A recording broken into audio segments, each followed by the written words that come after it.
Greetings, Shelpers. Thank you for joining me for something a little bit different. I don't know how long the stream is going to be as I'm sitting up in an uncomfortable, unknown position, and you'll have to bear with me. So, today we are going to talk about editing a story. And this story is one I wrote for the Halloween podcast for the Radically VTubulars. So, it has no title, which is, I consider it not a no-no, but it's something that you might want to reconsider for various reasons. So, usually, because so many things can be untitled, especially with like the older writers of yore, you generally want a title, some kind of title. But since I don't really have one right now, we can read the story and go through it. There are 3 different types of editing. And therefore, there are 3 different types of editors. But when you are a one-man band, you have to do it yourself. You have to do it all. So the first kind is a proofreader, which is somebody who goes through your story and is like, oh, you misused a comma there, so I'm going to take it out. Or, oh, you capitalized south, you shouldn't have done that, that kind of thing. So they just catch little typos and grammar errors. A copy editor will kind of sort of do that, but they will also kind of do it cleaner. Like, oh, you didn't need to explain this. You had already explained it here, so you can delete that. Or this is redundant. You can get rid of this. So a copy editor will give you a cleaner copy. So they're more involved. And the thing that costs most when you hire an editor is somebody called a developmental editor. And a developmental editor will say to you, hey, you know, your story doesn't make sense in this, like, time zone, or, hey, this entire section is wrong because of this thing. They generally look at, like, big picture stuff, like, well, she hated Ted before, like, in 2 paragraphs that have nothing to do with Ted, why does she like him all of a sudden? Why are they going on this trip all of a sudden? Like, this doesn't make sense to me, you did this wrong. It's, like, the big stuff. Today, we're going to kind of just be doing it ourselves. And one of the things I want to look at for editing is to actually, 1, we're going to read this out loud, and that's a good tip for editing. But 2, I kind of want to talk about what happens if you have like a word count. Like, let's say they were like, oh, this story has to be 2,000 words or less, and right here at the bottom, we are at 2,387 words. How I would possibly do that to get it shorter. So, we're going to read this story. So, Lynn held the mallet in both hands and swung it down as hard as she could, lurching forward in an awkward hop. The light of the rides and booths, okay, by the way, this is showing me that I had an extra space there, which is something a proofreader would find, and booths flashed and pulsed as the weight only shot halfway to the bell with a jack-o'-lantern face. Okay. Then it's okay. It says, it's okay, babe. Daniel slung an arm around her shoulder, fake claws snaking on her cheerleader uniform. Maybe we should go back to the dunk tank. Lynn peeled him off of her as though molting and prepared for another swing. Now, in the story, Lynn and Daniel are a couple. They like each other. So, even though it is a good image for, like, Lynn taking his hand off of her and preparing for another swing, they also love each other. So the image of the spider and kind of like the tingly, like, skin crawly kind of sensation this gives might not actually be the appropriate image I wanted to give my readers when they heard this story.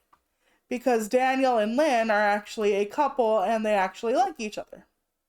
So I could say, just peeled him off of her or took his hand off of her. But I would kind of want to repeat an image of some kind. Okay. Okay, so instead of Lynn peeled him off of her, it would be more like, let's not give a thing. Let's say, like, Lynn, uh, hmm, his, okay, because they are a couple, so That could be something also.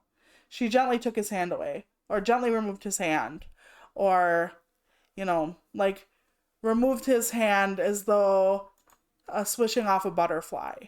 Maybe something that gives more tenderness to the gesture instead of molting. Okay, she was on a mission. See, okay, right here, she was on a mission. That would prepare or go with the whole molting thing. Like, she just wants to do what she wants to do. Like, she's impatient. So that would have been okay. But we can take that away. I don't know if I'm keeping that change ultimately. One thing I do recommend for people doing editing is to keep multiple versions, because maybe I'll want the molting line in there, and if the only copy I have now has gently took his hand away, and I'm like, no, that one had more of a visceral, of a more like classic Halloween image, because I'm setting up for like a Halloween carnival. Maybe I want this. So I should keep different possibilities and different versions together. So always keep your different versions of your edits so you can go back, because in case you forget what you took out or put in, and always read out loud. So, she was on a mission. A crowd gathered, their masks and makeup contouring their faces into weird grins and grimaces. Were they hoping for a victory, defeat, or just to play the game after her? Okay. I could theoretically take out the last sentence, because for some people that's going to pull them out of the story. Because right now, like, I'm basically, as the narrator, giving you like a thought into Lynn's head. Like, is this what they're doing? Is this what they're thinking? But I'm also kind of sort of, in a way, referencing the audience. And some people might not enjoy that, so we could take that out. But then we're just left with this. Does it make it stronger? Does it not?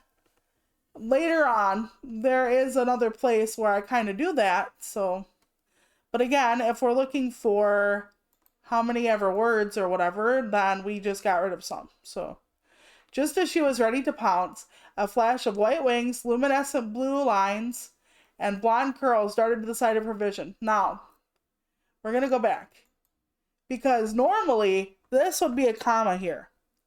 But because we're using a comma at the beginning of a list, some people would take that comma out. It depends on the style manual you're using. And it's been a long time since I brushed up on my grammar. So I had kept it in, because when I was doing the story, it was going to be read. So a lot of times when you're reading a story to an audience, instead of showing them visually via text, you might want to put pauses and inflections in for yourself to make it easier. Grammar can be a little more fast and loose than what I played with it here.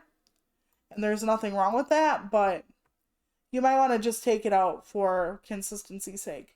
You can also keep the comma in and actually use semicolons, which is a very difficult thing to do. And I'm not comfortable with semicolons as a list separation, but they do. Okay. Kara was running off again. Shit. Lynn dropped the mallet onto the dirt and sprinted after her sister.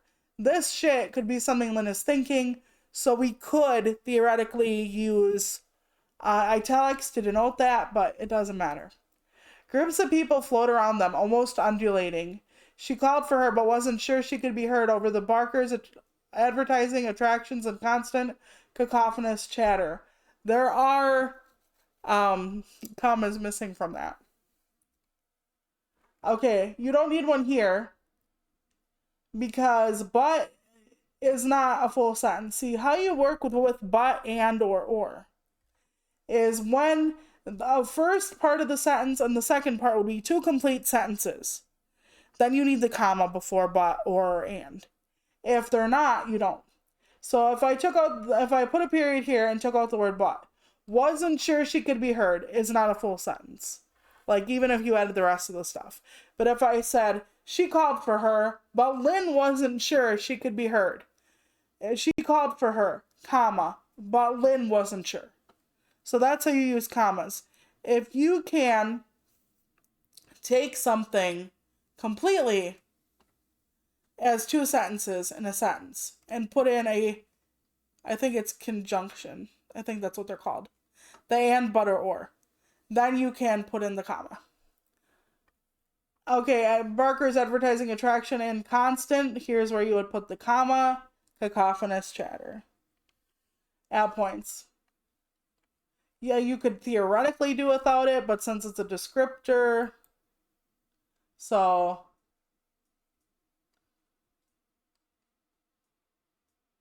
right? So you could also grins and grimaces. Although sometimes grins are genuine, but you could switch it up here as well. I hope you're doing well, by the way. So you might want to put the comma here. Okay, so she lost sight of Kara briefly, causing a burst of panic. You could also put these in parentheses or use the M dash. We're not getting into M dashes today, but it's all the rage now, especially in poetry. Oh my god, M dashes for everyone. Before the people trickled to a manageable level and she reappeared. So, if we're gonna try to deal with the word count, we can go back and just do weird grimaces. Or we could do weird frowns and grimaces, but since we're trying to cut down the words. Okay. So, let me see. She managed, okay, to lose sight, causing a burst of panic, trickled to a manageable level. Okay, so Lynn caught up with Kara near the south exit of the fairgrounds. The 10-year-old was desperately trying to climb the locked gates iron bars. Her hands and feet slid with no horizontal purchase. Technically, I don't have to include horizontal. As a matter of fact, it may even be vertical. I mean, the gates would be horizontal, or the gates would not be horizontal. So what it means is she has nowhere to put her feet. But the gates are vertical. So it could be vertical. It could just be with no purchase. When her second attempt failed, sneakers squeaking the whole way down, she began trying to squeeze through the gaps. So she's trying to get the hell out of Dodge. Again, we can leave some of the things out here. Okay. Trying desperately to climb the iron bars. We could actually take out this sentence if what we're doing is trying to cut. See, because we say her hands and feet slid with no horizontal purchase, but take that out a minute. Okay, now read it. The 10-year-old desperately trying to climb the locked iron gates bars. When her second attempt failed, sneakers squeaking the whole way down. So we don't even need that there is no horizontal purchase, because obviously the next sentence is telling us her sneakers are squeaking the whole way down, meaning she can't find purchase. She can't find anywhere to put her legs, put her hands to climb up. That's what that's telling you. So that whole sentence there was technically redundant. I hope I'm being clear enough in why everything's being followed, I think. Okay. So what the hell, Kara? Lynn reached for the little girl's wrist. The last thing she needed was to explain to her parents how Kara's head got stuck when she was supposed to be home in bed 7 blocks away. They both were. Okay, there's a man following me. Okay, why we do this? I'm going to tell you. This right here, I could have just written it out. But Kara is panting. Her dialogue there mimics her staggered breath. And that's why you do that. You could have also done it with ellipses, which is the ... the ellipses. Then, like I did at the other one, but there's a man following me, Kara panted, checking behind her sister. So, do you need to do that way? Absolutely not.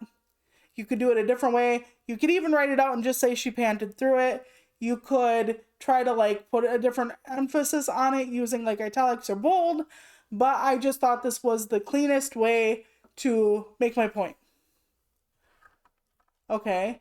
Lynn looked out into the fairgrounds at the people. Okay. None appeared close enough to worry about, but the light was dim on this end. Costumes gave people anonymity. Children out in packs gave predators opportunity. We don't have to say children out in packs gave predators opportunity. We could just say costumes gave people anonymity. We're talking about the dim lights. That's all we really would have to say. So, boop, that's gone. What did he look like? Did you get a picture? No, but we gotta go. He has a knife. He hurt someone. I saw them fall over. We don't have to again put I saw them fall over. He hurt someone is plenty to say right there. If we are doing this for lengthwise, it's fine. I wanted small sentences because one, the girl is still catching her breath, but two, also we're dealing with a 10-year-old. We're not dealing with someone who is like a college professor who can wax eloquently about the 7 shades of vermilion, about the length of the blade. We're just talking about a kid who's like, got a knife, gotta go, come on. Okay, Kara rattled the gate hard, too sturdy. Okay? It could be fake. People act a lot of stupid stuff today. Lynn tried to relax the tension from her body.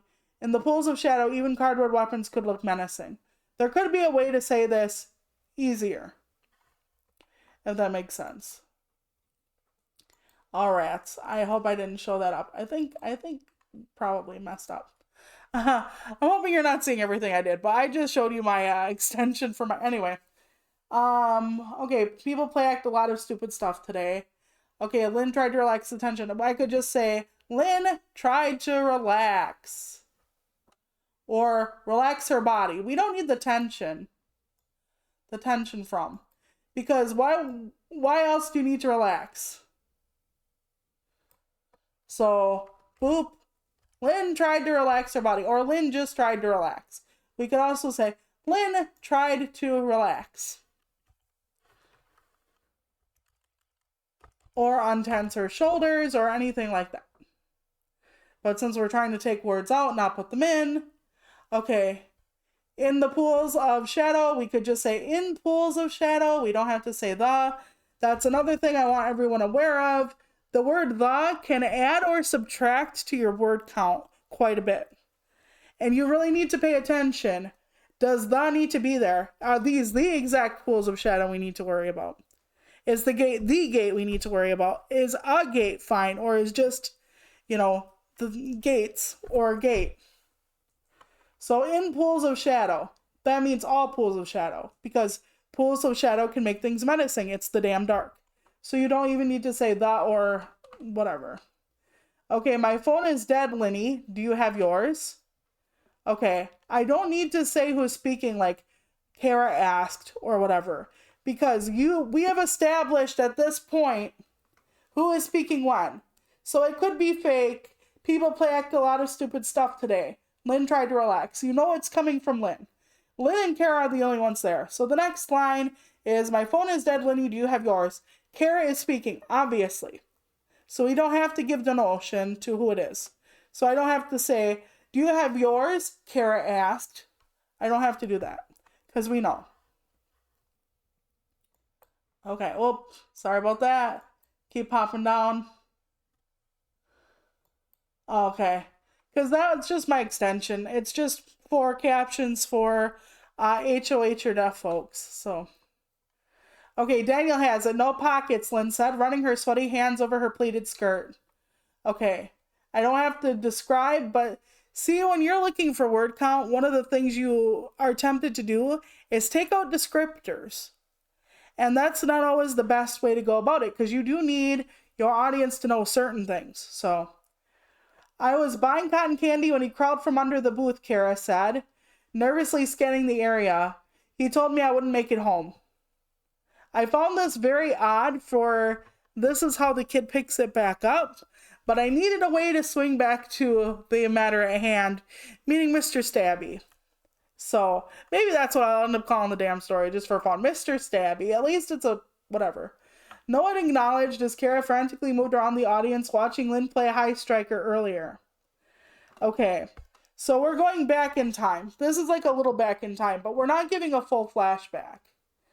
Because it's almost like Lynn could be hearing this from Kara. So I just left it the way it was, but also the narrator took it over. There has to be a cleaner way to do this. I don't know if I rewrote this whole section, if it would actually be like her talking about no one moved. I couldn't get close to you when you were playing the game. And also, I did this again. Did they think she was cutting in line? I did that insert of the narrator again, or what Kara was thinking but didn't actually say. We can get that out of there. And some people will tell you, well, for a paragraph, you need at least 3 sentences. No.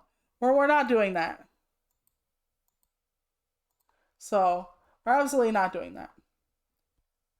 We're going to worry about the story's truth, not anything else. By the way, surprisingly, you might have to do research when you are writing a story, even a short one. I didn't know the one where you hit something as hard as you could to make the weight go up and hit the bell. I didn't know that was called High Striker. I had no idea. I had to look it up. Okay. Maybe they didn't hear her, but maybe they couldn't get close enough to her anyway. Okay. Then she saw him for the second time. He was beneath the Ferris wheel. I don't know if I spelled Ferris wrong. I may have. Yep, they want me to do a capital for some reason. So I don't know if W is capital. I would have to have looked for it. Okay, he was beneath the Ferris wheel, smiling. The white mask with rust-colored streaks hugged his cheeks, so only his gunmetal gray teeth were exposed within the strobing light. I could just say within the light. Some of these I might not need all of it, but there are reasons why I put certain things. Like the guy smiling, he's almost always smiling. The mask he wears, the white mask, he's always wearing it. His teeth actually are metallic. You'll find out later. So there are reasons I set this up now. But this whole scene, this whole section is actually very awkward. There would be a better way for me to do this, but unless I went back from Kara's perspective and wrote it from the beginning, how she found this guy, the only time that would make sense is to do it now. And as telling the story, it isn't going to matter that much. Because this isn't really a full on, novel. It's an in and out very quickly. I have more sentences that have the extra space in them. Thank you, program. Okay. But then the strobing light, I don't know why it doesn't like the word strobing. Maybe I Nope. It wants me to do stroking. Nope, we're doing strobing. He was on his knees, moving faster than most adults can sprint. I could just say faster than adults sprint. I could just say humans can sprint. But I wanted it to be like longer legs versus Kara's, so I don't know. Another thing is, you'll see my story fall apart later on. Okay, so his knife held above his head struck a woman in a Cleopatra costume. I could just say in her neck, not in the middle of her neck, so in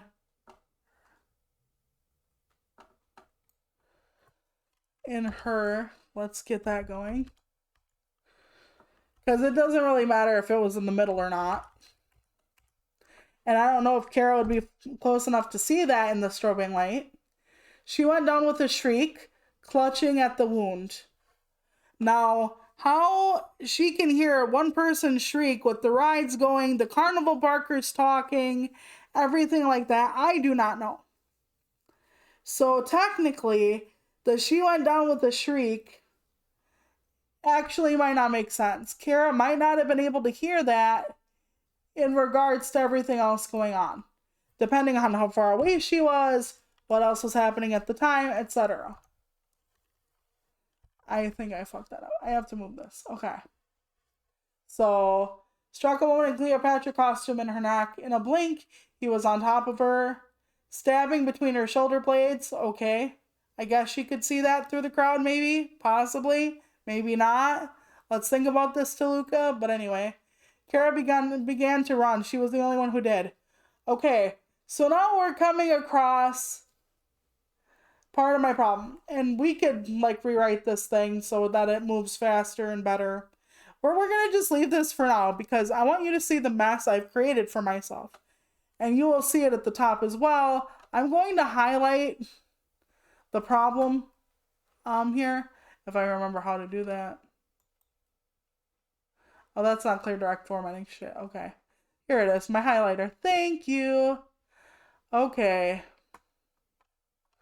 We're going to get back to business to defeat the Huns. Okay.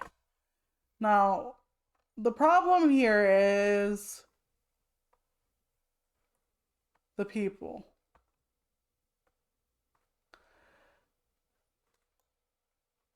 Okay, I want you to remember the people here. We're gonna just half-ass highlight some shit. Okay? You're gonna be like, why are we highlighting the people? Okay, we're highlighting the people. And you're gonna see why later. Because I have, like, a shit ton of problems with this story. And if I rewrote this, it would be better because I would have to get rid of the people. Okay? But then that means I would have to rewrite all of it. I'll explain it later. Okay. So she was the only one who ran. So we see multiple problems with this story. Now, I left this because what I wanted to do was show how fucked up this all is. Yeah, I know I'm not supposed to or use a lot of swearing, but it is. Okay. Kara was the only one who ran. Okay. Like, the crowds didn't let her get close enough. So the audience... Why am I showing you this? I will tell you later. There are guards all over. Let's go find one. Lynn looked over her sister's head to the outside world and froze. 10 feet from them, on the other side of the gate, a man in a red monk's robe and a white mask, like Carol was saying, lay facing them on his side, with his cheek propped on his fist. His smile stretched wide, a metallic river bisecting his face. Goosebumps broke out on Lynn's arms as she watched the man rise to his knees like a skip in a film. 1 second he's on the ground, the next upright. The one after, he is elongated, at least 7 feet tall and leaping toward the top of the gate. Okay, we could shorten this at one point. Okay? But it's descriptive and you don't want to cut out too much of your description. So, yeah, you actually have to research more than you think with what you are doing. I had to look up more than a few things. Trust me. Okay. Kara took Lynn's hand and pulled as hard as she could to get her moving. Now, Kara, is taking the lead over the older sister. The older sister has a harder time moving and stuff, which I'm going to totally mess up my own character near the end of the story, and you'll find out why. But right now I have Kara taking charge because Kara has seen this thing in action before. So Kara is already familiar with kind of how it moves, what it does, has seen it a couple times before. So the little sister is taking the teenager's hand and pulled as hard as she could to get her moving. They took off parallel to the brick wall, surrounding the perimeter, and then broke right, back to the center of the carnival.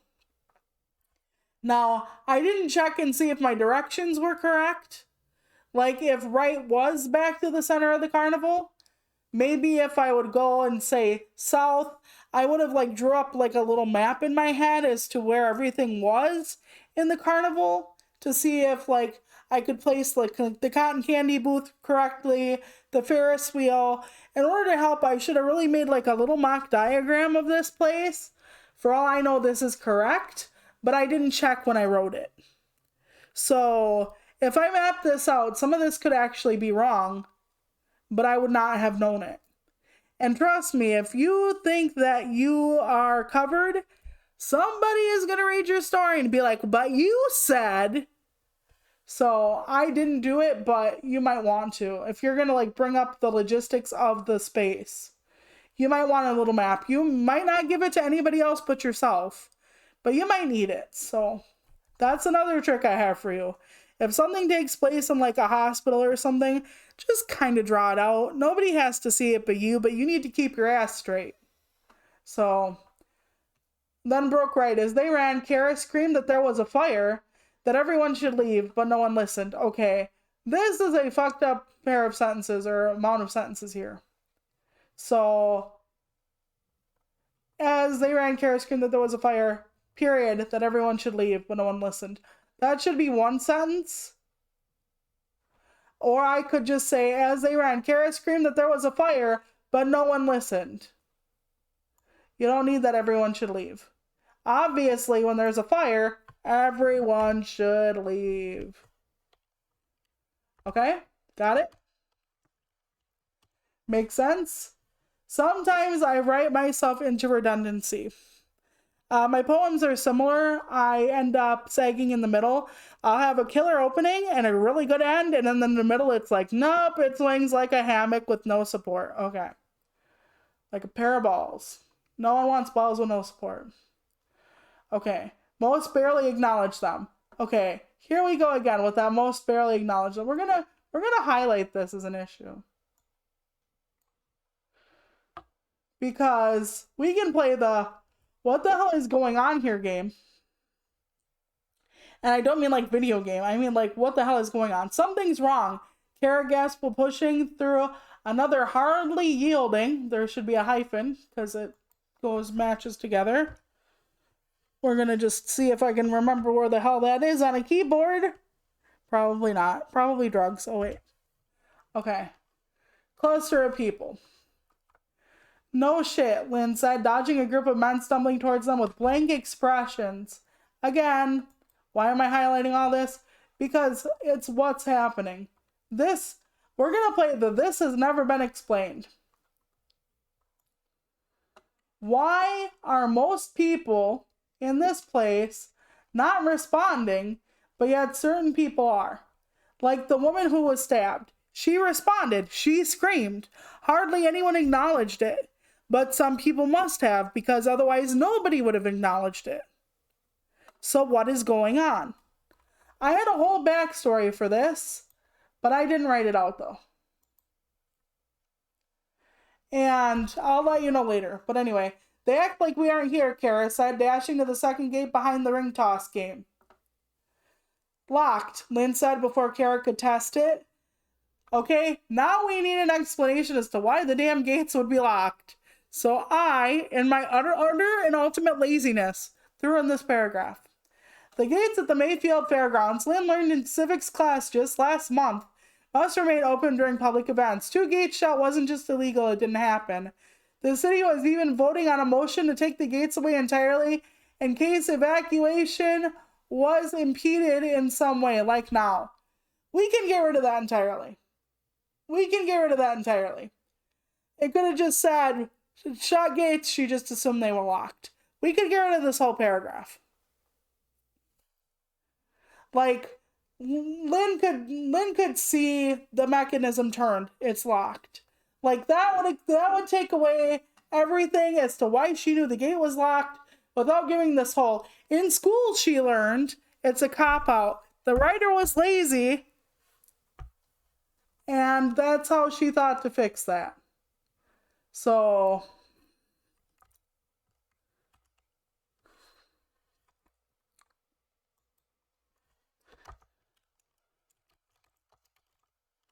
I'll fix it later. We're just going to put... see the...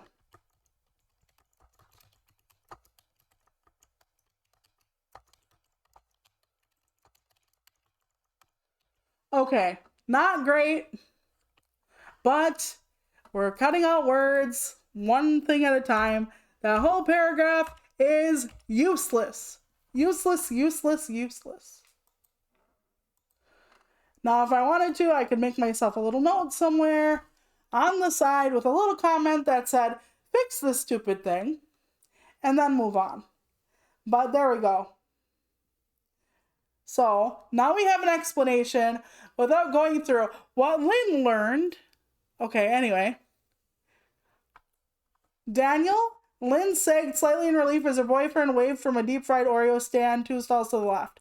Now that we took away this paragraph, her saying Daniel right away next paragraph doesn't exactly work. So we could be like, Lynn saw a familiar shape in the distance.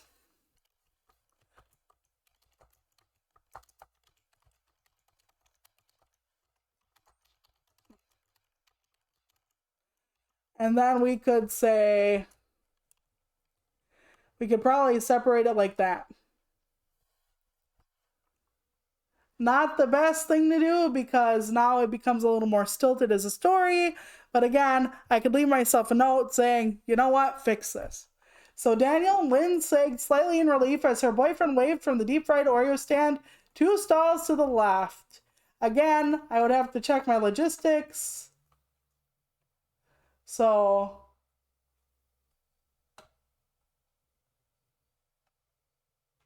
yeah, see there's a whole story in the back of this. But I had to really like shorten it. And I'll explain it after I'm done here. The girls hurried over, Lynn holding her arms out as she approached. Kara kept her back to the brick wall, watching the space between the wooden panel depicting cookies relaxing in a hot tub of boiling oil and the rectangle of black beneath. The reason she's doing that is because the first time she saw the enemy of the story, we'll call him, when she saw him, he was crawling out from under the booth. So she doesn't trust the underneath the booths. Most of the stalls had enough room under them to hide someone. Not sure if I needed that sentence in there, but I wanted to make sure people remembered that he had crawled out from under. So, hey babe, where you been?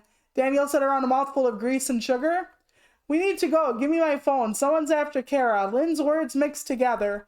I didn't actually enjam the words. I could have done that. We need to go. Could have been one thing.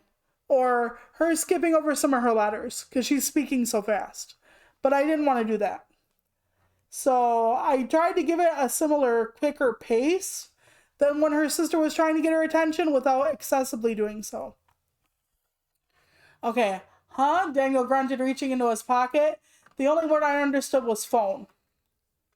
Okay, so in America, in most types of situations, when you are doing a quote within a quote, you actually will do quote marks on the outside, and inside you get the little apostrophe marks, tab marks, quote, whatever they call it. But it's quote within a quote. Okay? So I'm not sure in the quote within a quote where the period should be. It could very well be in the second set, but it's definitely before this one. So your guess, mine right now is good. I am very rusty on some grammar rules. Trust me on that. He passed Lynn her phone and looked at Kara. The little girl was pale, eyes moving in all directions as though speed reading. Her blue glow stick bracelets were shaking. Again, we probably need glow stick as one word, but anyway. Are you sick, Kara? We can jet no A flash of red near Kara stopped Daniel cold. It was a man on his knees, feet from her. He wasn't there a second ago, Daniel was sure. Kara started moving at the same time the man did, just avoiding the slash of his knife. The man smiled briefly, disappeared briefly as he lunged after her, cutting part of her angel wing. Daniel made it to her and hoisted her into his arms. He took off, Lynn keeping pace. So they're running together now. Okay, not too bad here, because we need the forward momentum. And one of the things in my stories I try to do is keep it going. So the bogging it down with the sense of where she learned about the gates being locked or whatever, that bogs the story down. Especially in a very short story, you need to keep the pace going. You only have so many words to get to that finish line. You want to use them all in the best way. Okay, so... Oh God, Kara, Lynn screamed, cell phone still pressed to her ear. I could just say, okay, if we're cutting out words for the sake of it, just, oh God, Kara, Lynn screamed. That would be fine. So if we're doing it for specifically word cutting, we can do this. It is a bit redundant, but when people are panicking, they will repeat themselves. He didn't get me, Kara said, words vibrating with Daniel's footfalls. No blood, he confirmed, looking behind them for the man. Daniel put Kara down when he was sure they weren't being followed. Lynn looked her over and hugged her tight before chucking her phone into a nearby apple-bobbing basin. Phone's dead, she said, voice catching slightly, and all the gates are locked. Okay, we did this wrong. There has to be a comma here before we start this up again. But if I'm gonna eventually find you something that tells you what to do if you stop your um, quote and then keep it going. But just know I did this incorrectly. Mostly right, but not entirely. So, but we're gonna ignore that. We're gonna ignore that. There are so many things. Okay, mine too. What the fuck? Daniel rapidly tapped the screen. It was a 92% when I got here. Daniel tucked the phone in his jeans and peeled off his remaining werewolf glove. So now we know Daniel's dressed as a werewolf. But he had claws before, so it makes sense. I mean, snagging on her cheerleader uniform. He felt for his car keys before remembering he left his blue Toyota at home. I could have just said he left his car at home. The engine being too much of a risk when sneaking out with his girlfriend. Right? Okay. Because they weren't supposed to be out. That's fine. Even though we could write this, shorter. Before remembering he left his car at home. Or whatever. I give details at the oddest times. Why does the audience need to know? Why do the readers need to know Daniel drives a blue Toyota? That I haven't given at this point any descriptions on hardly anybody's hair color except maybe Kara's. I haven't really described anything else as far as I described what Kara was wearing. All the kids are wearing, kind of, but I haven't described Daniel's hair, eye color, nothing. Kara, yes, as far as her hair color, she has blonde curly hair, wearing an angel costume. Lynn is wearing a cheerleader uniform. Daniel had something with claws we now know as a werewolf costume. But why do they need to know about the Toyota and not, Kara having, or, Lynn having brown eyes or something? I don't know. There's a guard place somewhere, Kara said. Northwest. Lynn jutted her chin in the direction as she grabbed a handful of darts from an abandoned Bloom Pop booth and tested the points. I'm not sure they can help, but there might be an exit. See, why you don't need any of this is because this is actually a period here. Because you won't need to continue the quote. You do, but then this would be a full sentence by itself. So Daniel, watching Lane, grabbed a wooden pole from some type of pinata game. Okay, some type of pinata game. Again, we could write this where it would be, from some type of pinata game and followed the girls. The groups of people were starting to diminish with the late hour, as though people were going home for the night. They couldn't be, though, unless they climbed the smooth brickwork or flew. Again, janky sentencing. We should put these together. We could rewrite some of this to be smoother. I'm not gonna do everything. I'm just gonna tell you as we go along because it's a longer story yet. But we could make this a lot more of a smooth paragraph. But they have armed themselves. One of the things I was hoping to do with the story is make them not stupid. I can't tell you how many people, when something happens, they don't find their friends, they just run aimlessly, they don't try to arm themselves, they don't try to think about, they try one gate, don't try a second one, they don't try to find a guard, they don't try anything, for the most part. They'll make one semi-not stupid decision and then it's back to Dumbville. And even though these are all technically kids, 2 teenagers and a 10-year-old, I wanted it to where they were making some smart decisions. Finding each other, trying to call for help, trying to get other people's attention, or at least get them away from the carnival. I wanted them to be making smart decisions, or at least the attempt of a smart decision. Okay? So we're going to rewrite this to be less. And again, this is kind of the narrator inserting. I could say Daniel thought they couldn't be unless they could climb. Or they can't be, Daniel thought to himself, unless they climb. That would make it okay. If I could put the thought in Daniel's head with okay, how do I do this?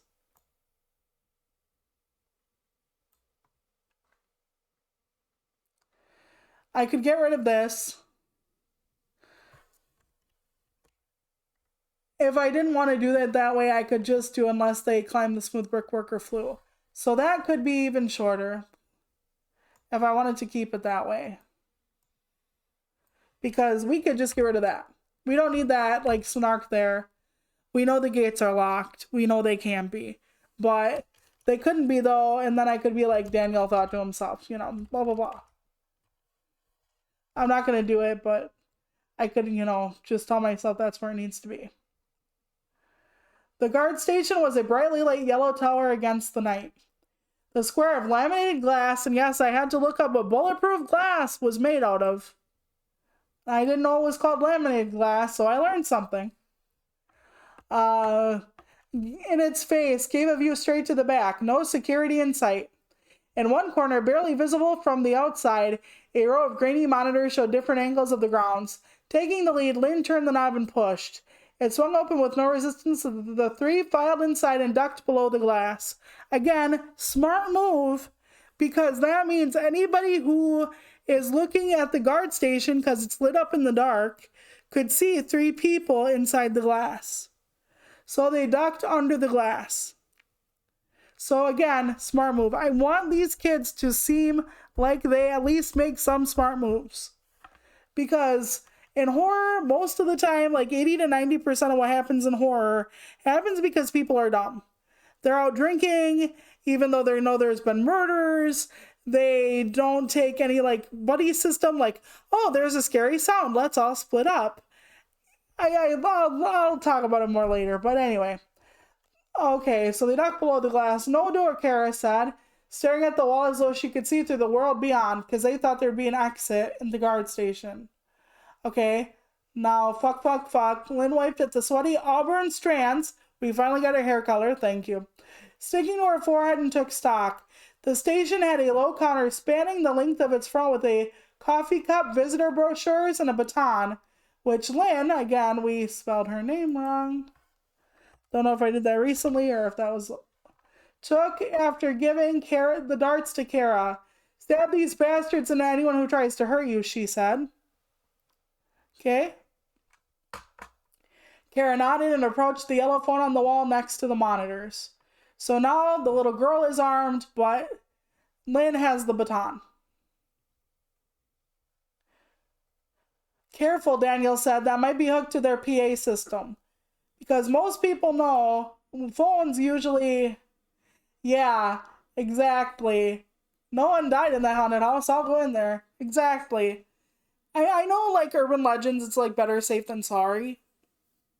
I get that. But I know, like, most things never happen. Like, oh, a house is haunted. Okay, like, I've lived in haunted locations before. Like, nothing, like, yeah, you see shit or hear shit once in a while, but, you know, the horror movies are just so ridiculous.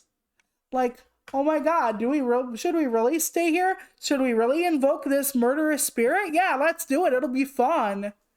Like, god dang it. Like, just leave it alone.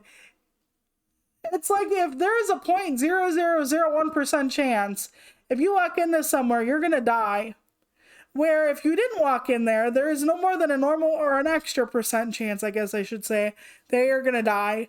Would you walk in? Like, I know you can't stave off death forever, but even if there's like a percentage of a percent of a chance, why? Why do it? Why try it? Like, I don't get people. But anyway, stab these bastards and anyone who tries to hurt you, she said. Kara nodded. Okay, PA system. Is there a way to turn it into a normal phone, Kara asked. Might be a passcode, but I don't see one. The 17-year-old boy sat on the floor facing the monitors. Monster makeup smeared on his face like hastily applied camo. Again, hastily applied is probably a hyphenated word because it's a description of shoot. I hope that didn't just show anything. I popped something up. Let me look. No, I don't think so. What did you pop up? That thing, I don't know if people can see it or not. No idea. Like the Bing area, whatever. We'll have to delete it if it did, but I think it's just regular news stories. If you saw something that doxes me, let me know. You didn't see anything change. Okay.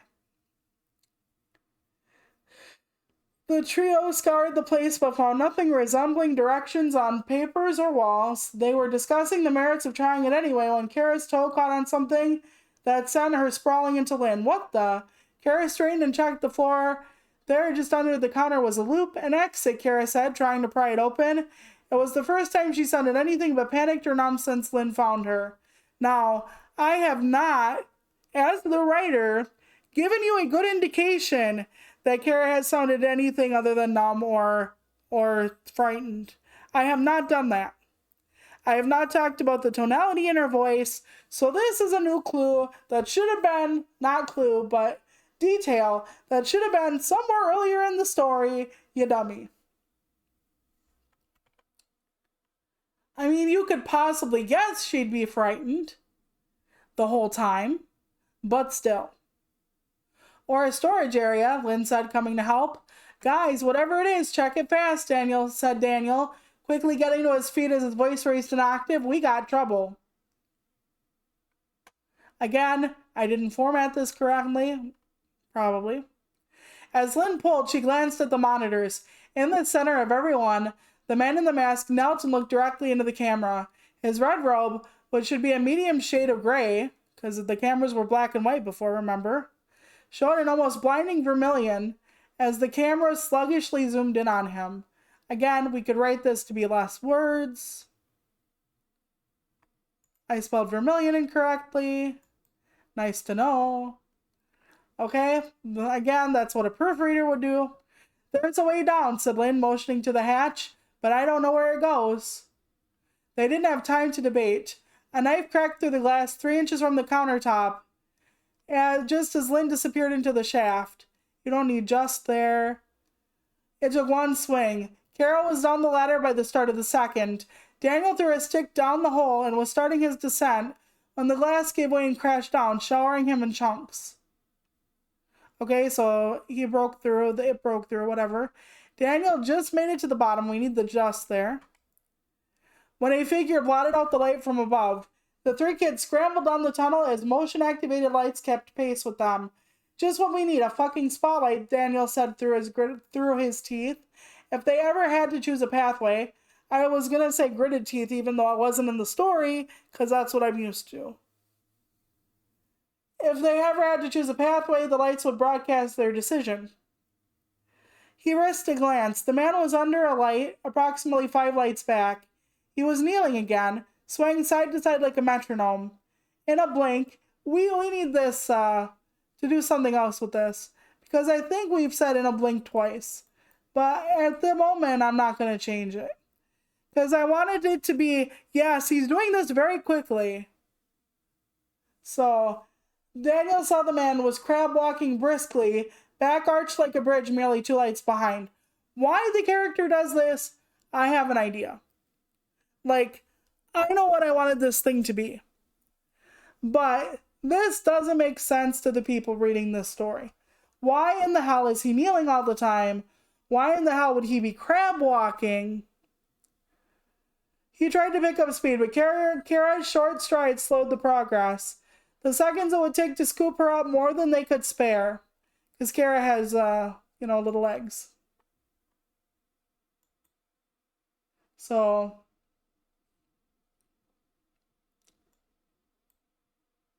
yeah, I'm hoping, this conveys what I need, but I'm not always sure. But anyway, I smell fresh air. Lynn's voice quavered with fatigue after what seemed like a marathon with no breaks. You don't need a marathon with no breaks. If it's a fucking marathon, Toluca, guess what it does not have? No breaks. Nobody says, oh, thank God the first half of the marathon is done today. I will finish it tomorrow. Her arms and legs burned. Each breath stung her throat. She felt a breeze caress her skin and renewed her efforts. There, an opening with no gate, a chance for home. Again, we're doing short things. Usually the shorter sentences are there to punctuate expediency. Like their fear, their panic, their running. It's a way to convey being frantic. Sometimes shorter sentences like that or piecemeal sentences, like sentence fragments, are used to convey anger, stuff like that. So I wanted to leave some of that in, but then that's kind of how I did the rest of the story, and then to change some of it but not others would be confusing. Because once you pick a stylistic choice, there should be a reason why you deviate from that stylistic choice. Ah, Daniel cried out in harmony with the sound of a sharp thwack. Technically, I should italicize the word thwack, not going to, because the thwack is a sound, also not just a word, and it would differentiate the word thwack. Lynn faltered, causing Kara to skid into her. Daniel? Lynn saw movement in the dark. She wanted to run. She wanted to help. Kara pushed on her abdomen, but Lynn wouldn't budge. A heavy dragging sound filled the air, slowly moving away. Lynn couldn't breathe. Lynnie, move, please. Kara took the lead and grabbed her sister's cheerleading top and gave it a yank. All the lights in the tunnel turned on. 20 feet away, under the closest pool of light, Daniel was propped into a half-standing position. A wooden pole stuck out of the center of his chest. I guess we could just say wood pole or a pole, but I wanted it to be known that that was the pole he had dropped down the shaft when they were running. He didn't pick it back up. The man knelt beside him, facing the sisters. He stared into Lynn's eyes as he lifted Daniel's right hand in a wave. Love you, babe. The man's near-perfect imitation was punctuated by tiny metallic clicks on each word. Lynn spun, grabbed Kara's hand, and rushed towards the outside. The tunnel plunged into darkness seconds before they hit a path 2 blocks from the fairgrounds and 2 blocks closer to home. I wanted the ellipsis there because I wanted an emphasis there. Like, if we're doing this, then we're doing that. So don't stop for anything, not even me, just get somewhere safe. Lynn's voice broke as she dashed up Willow Street onto Stratford Boulevard. No one was out. No porches were illuminated. They just have to keep going. 3 blocks from home. How they know they're exactly how many ever blocks, I don't know. Maybe they know the place well. Kara tripped and barely managed to stay upright because Lynn was dragging her along. Dragged like Daniel. See, I put this in italics because this is what Lynn is thinking. See, Lynn fought the comparison and glanced at Kara, noticing someone in red racing at them from the side. Lynn turned up a side street and dove through someone's yard. Kara let out a brief scream. She must have seen the man, too. Lynn's fist tightened around the metal baton, feeling how small it seemed. Kara stumbled a little and temporarily slipped from Lynn's sweaty hand, but Lynn saw it. Home. A hand clasped hers tight, and she sprinted full out. They crashed through the front door at record speed, grateful for leaving it unlocked when she left. We're safe now, Lynn said, looking down at her sister for the first time in 2 blocks, but it wasn't her sister. The man looked up at her, a handful of blonde curls in the hand not holding Lynn's. He told me I wouldn't make it home. The man's mimicry of her sister drowned out by Lynn's screams. Now, we could make this shorter still. And I want to go back to where I highlighted. Now, if I needed to revamp this incredibly, I wouldn't just take out like little details I didn't need or little words I didn't need, but we're going back to all these people. One of the reasons I wanted the people in here is because I wanted the fear of being surrounded by people who will not help you or who cannot help you. It is a huge, huge fear of mine, or I guess I should say mine. I had a nightmare one time.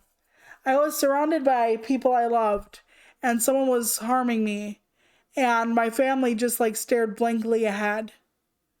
And that feeling of helplessness to be so near other people, so near safety, or the safety and numbers they're supposed to provide, and not have that. Like, that's what I wanted here.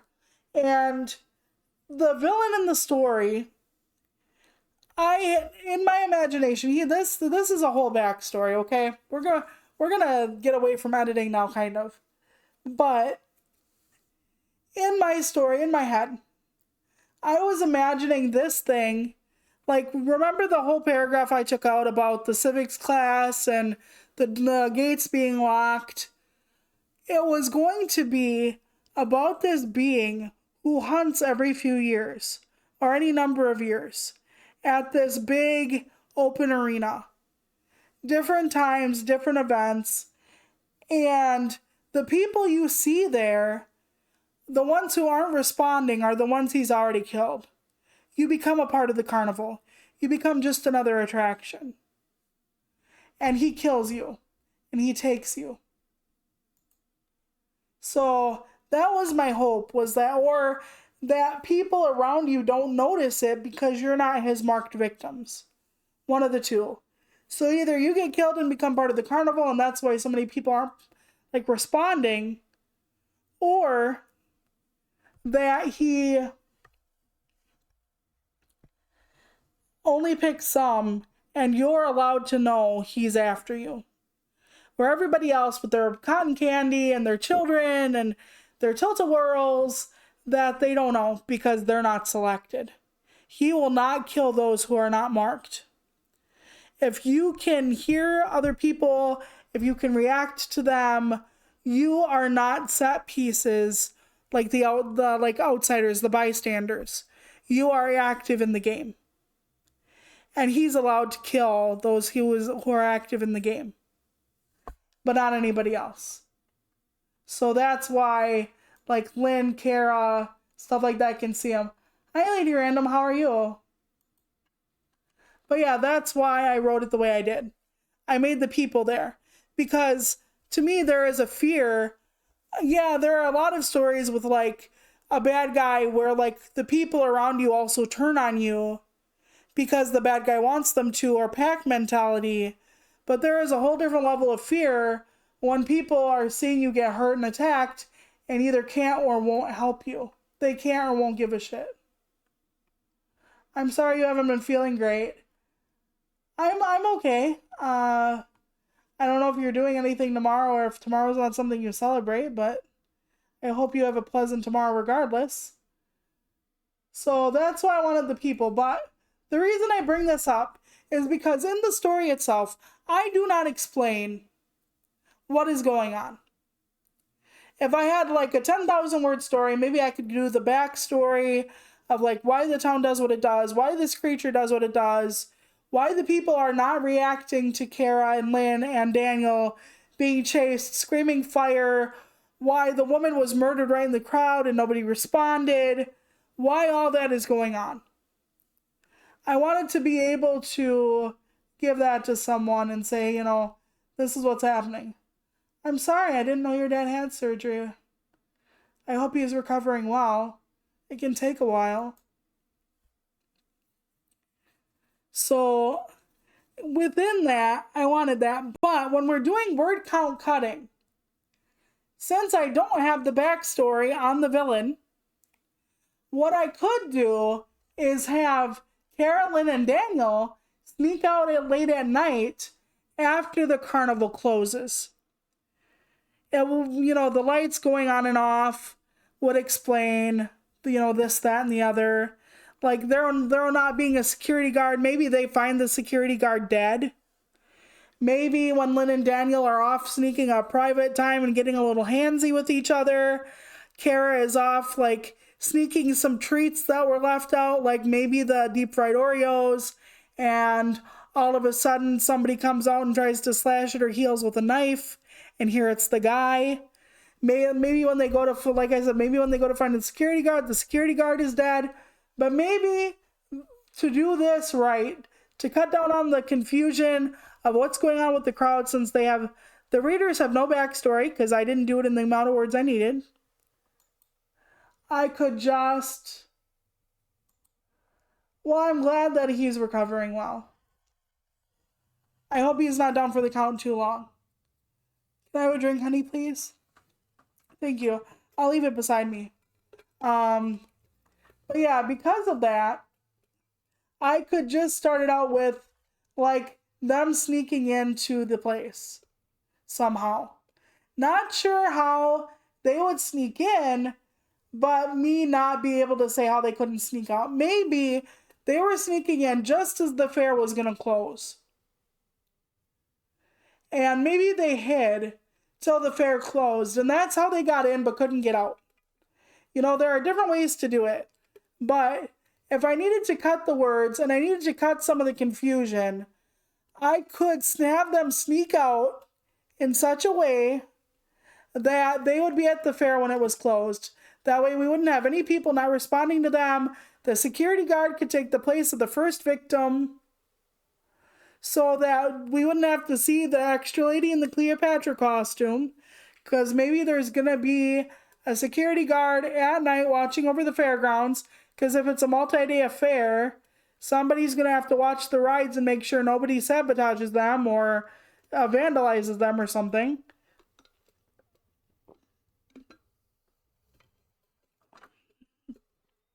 So that's what I could have done instead. That would have actually have made a much shorter story, but we would have had to have rewritten the beginning. Basically that they snuck out and hid or something after hours. So that would be helpful. Otherwise, that was what the story was going to be.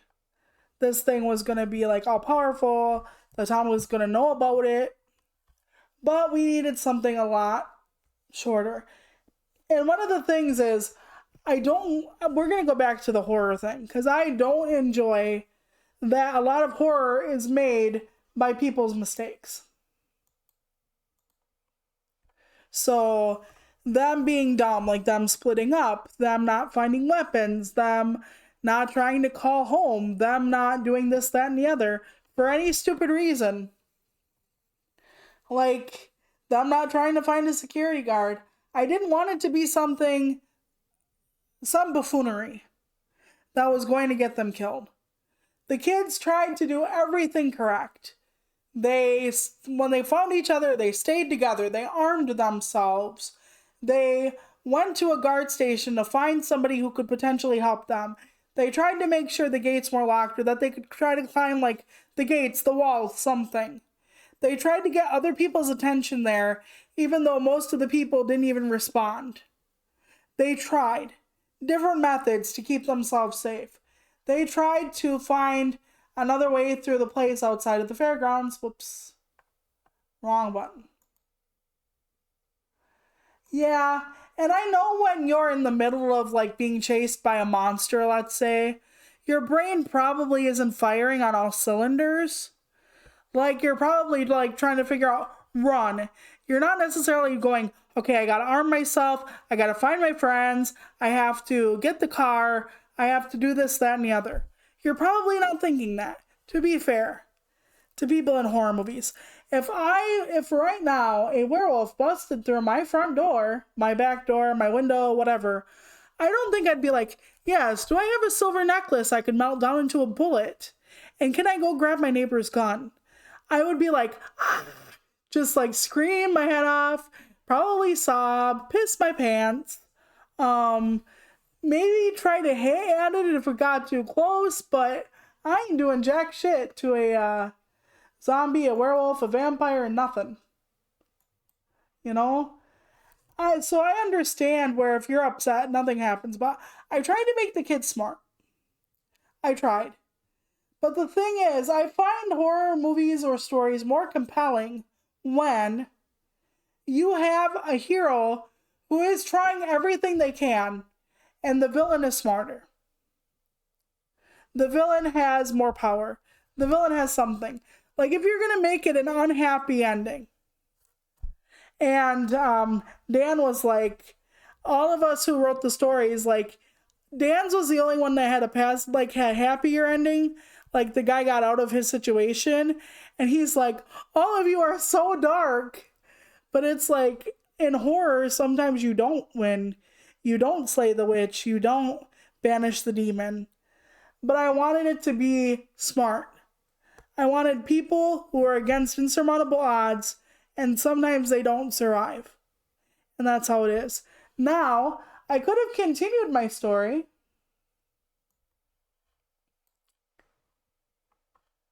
And Lynn, at this point, is armed. And the man, at this point, does not seem to be armed. If you'll note, he has a handful of the sister's blonde curls in his hand, not holding Lynn's.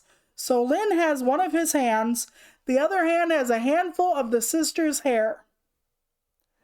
He is not armed at this point. Could Lynn scream and shove the baton through his eye socket? Certainly she could. Could the man use his metallic teeth just to rip a chunk out of her neck? He probably could. Like, where does the story end? And that's one of the things I tell people a lot. If a story ends happily or not, often ends on where you end the story. Now, Daniel is probably dead. The sister, all we see is that he has her hair. Did he cut a chunk of her hair off and she ran away? Was the sister able to stab him with the thing, have him drop his knife, and she cut a chunk of her hair to get away? Like, say he's dragging the sister across the floor, and maybe she got a hold of his knife and cut her hair loose to save herself, and the little sister is outside right now with a really bad haircut, but his really ultra sharp knife, and together the sisters can take him on? Maybe. We don't have data on if anybody has tried to hurt this thing. That's another thing in the story. The woman who was in the Cleopatra costume, totally taken by surprise. Daniel, in the darkness, lost his weapon, totally taken by surprise. Had the pole shoved right through him. What would happen if Lynn hit the guy hard across the head? Nothing? Everything? Is his teeth metallic? Is his whole skull metallic? I don't know. Neither do we. Maybe this isn't to have a sad ending. Maybe this is just the first part of the story. Maybe the sisters subdue him. Maybe the parents, knowing that their kid was out, go to ambush her, like to scare the hell out of her, and they actually see what's going on, and the mother tackles the red guy, the guy in the red hood. And somehow, the mom, the dad, and Lynn subdue the guy, or the creature, or whatever he is. You don't know how it really truly could end. It doesn't say they're dead. It doesn't say the sister is dead. So you don't know. Whether a story ends happily or sadly is where the story ends. So we could write an epilogue. You know, next time, next year, Lynn and her sister Kara could be walking around the Halloween carnival, unfeeling, uncaring, like zombies. Maybe Daniel could be the one selling the deep fried Oreos to other people, or the cotton candy under which the man hides under the stall for the next little girl. We don't know.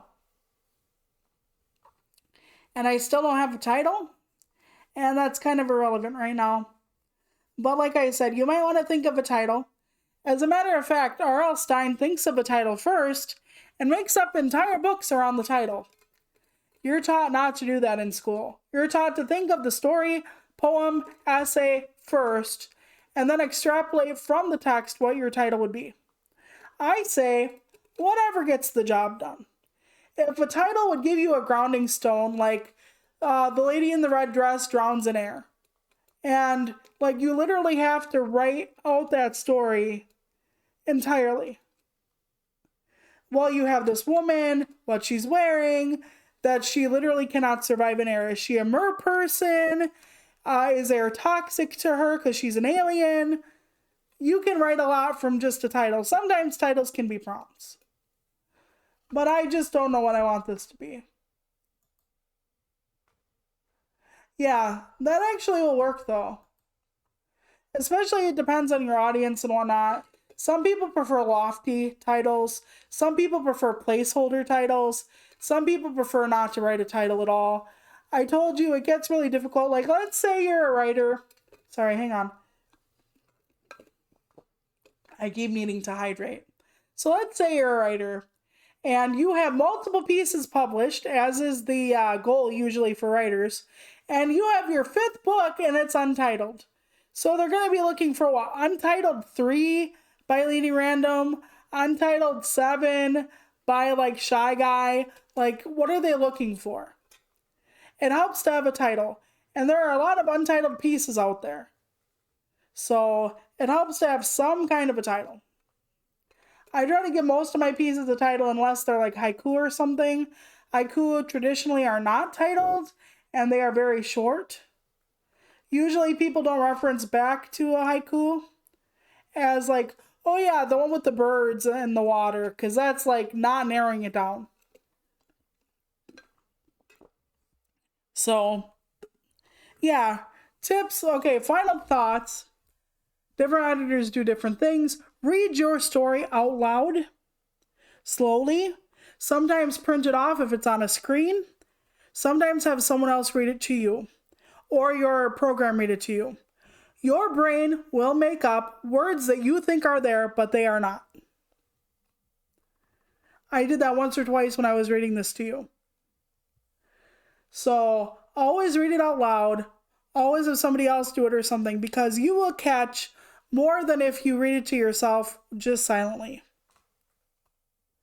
And having someone else read it, finding out where they put the emphasis, finding out the words they say. Like my husband will read my blog posts a lot. And he will read something and I'll be like, okay, was that there or did you put that there? Like, did it say the magician said? And he'll be like, no, it said this.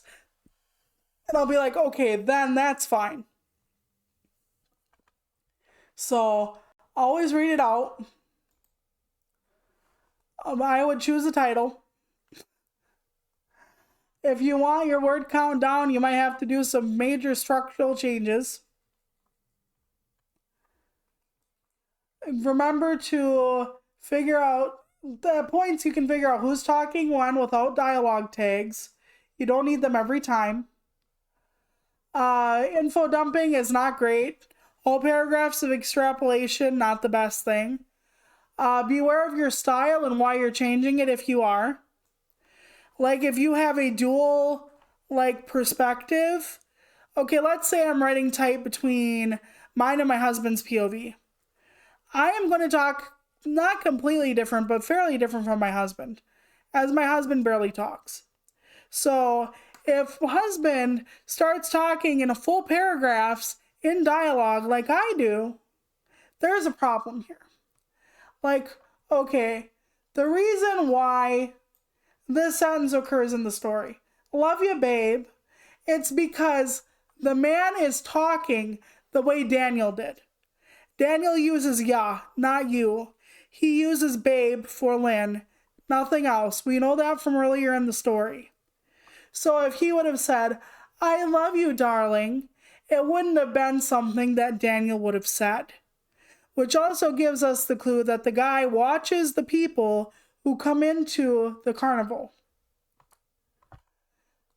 So having different people with different lexicons, different contractions works. Don't try to make everything so different that you like have somebody talking in like a posh British accent and then people like dropping every third word. You don't have to make it that different. But if there are like little things people say once in a while, if you have a lot of characters, it's nice to be able to differentiate at least somehow people talk. And if everybody sounds the exact same, uses the exact same pauses, the exact same intonations, they call each other the exact same thing, your dialogue will run together. So just try to figure that out. Figure out where you want your, your descriptions, if it's going to help, if it's not going to help. Sometimes there's redundancies. So, yeah. Like when I did the one with he's how many lights back, basically. When Daniel was looking for him, like up here, kind of, sort of. The man was in a blink, Daniel saw the man was crab walking briskly, 2 lights behind. At first I was going to do distances, but I'm like, yeah, the kids are literally running for their lives. And the first thing they're going to be like is, well, there are 17 lights in this tunnel and every light is like 20 feet apart. So he's like 40 feet behind me. I didn't want to do that. Just like, you know how far he is based on the lights. But that also means it's kind of not a great paragraph to read. But I also thought distance would be ridiculous. You're running for your life. You're not going to be like, yes, and everything is perfectly symmetrical. Like, not going to happen. So, yeah. I don't know if this helped anybody in any way. Like my tips and tricks, and watch your thes. Sometimes you don't need the, as was evidenced earlier. But if you need extra stuff, you could add more detail. But be careful when you add detail. You don't want to go into purple prose. And purple prose is very descriptive, overly descriptive, flowery language. Like you're at home in Victorian England. Like the silk wallpaper with the tiny brocade had a slight tinge of yellow from the tobacco smoke that Uncle Fester would light in his mahogany pipe every Thursday morning when the rain was just so. And it's just on and on and on and on. No. We only give details to make the world come to life. But don't give the world so many details that it feels like the world becomes soup. And you need enough details to make it vibrant, but not so many people hold in their head and they just kind of go, yeah, okay, and? Like, why do I care about the tobacco smell? Why do I care about this?